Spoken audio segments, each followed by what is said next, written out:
It's been a while, but time for another story. This happened when I was in the seventh grade. Names have been changed, of course. So here we go. Call me Sean. It's been many years since my sister Kim passed, but the pain still resides deep within my heart. She has come to me in dreams, teaching me things I need to learn, telling me that she loves me and misses me. The dreams seem so real. I am saddened when I wake up and find myself in the real world. How I long to stay with her in that peaceful world where she lives. She waits for me. My story, our story, was another life that I lived so long ago. I was proud to be Kim's brother. To walk with her in the small town near to where we lived made me happy. There wasn't a happier boy in the world. It was an honor to be with her, although I knew that she smoked grass, but everybody was. It was the in thing to do, the new fad. It was the age of love and peace. But I never smoked the weed. That is my story. Lesson taught to me by my sweet sister. I was in the seventh grade when Kim began smoking cigarettes. I was taking a science class during the spring of that year. We were doing experiments. I was testing longevity of ants in a certain environments. Becky, I asked one of my fellow students, will you blow some cigarette smoke into the jar? Sure, said Becky. It was a great excuse for her to puff on a cigarette. As I look back, I find it interesting we didn't get into trouble for lighting up inside the school. I wanted to be so much like Kim.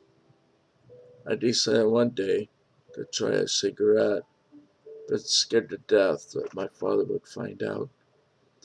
I was sure that he knew about Kim's habit, but I also knew that he would beat the hell out of me if he ever found out that I smoked one. I had to try. I had to get the courage to have my own small rebellion. The weather was cool but fresh that day. The birds were chirping, welcoming spring. The small animals were no longer sleeping their winter naps, but scampering about in search for food.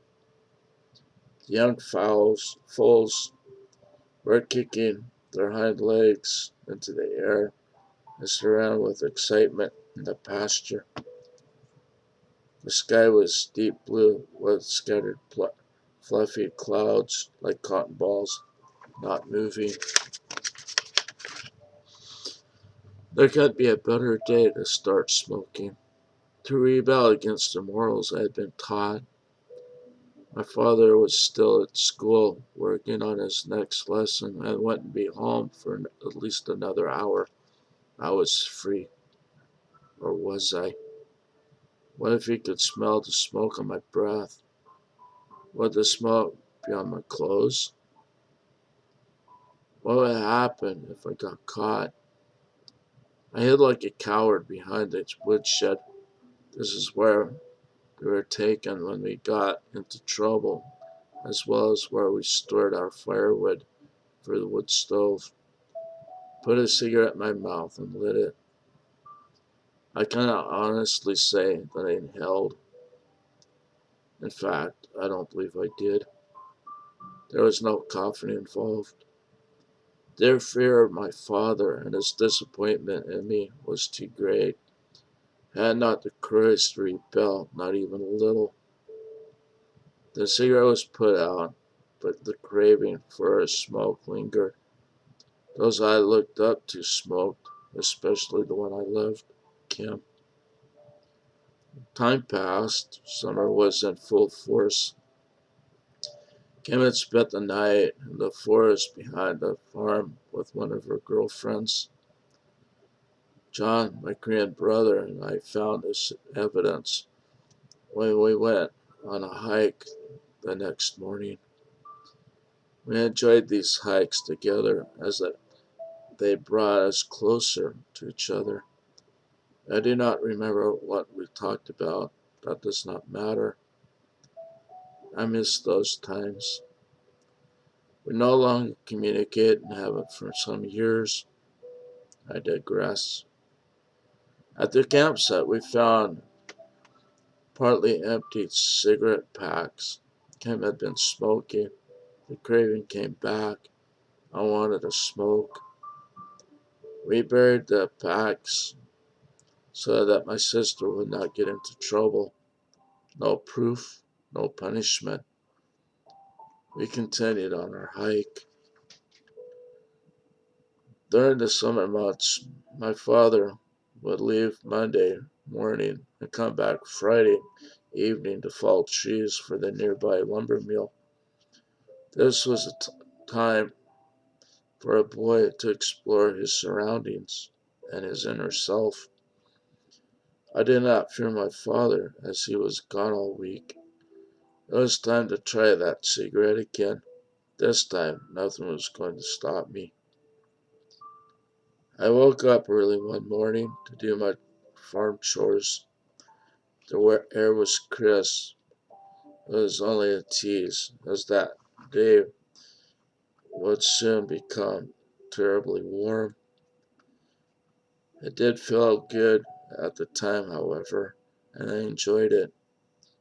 As the sun came out of its bed, the rooster announced the new day to the farm world, and the other animals responded to its call.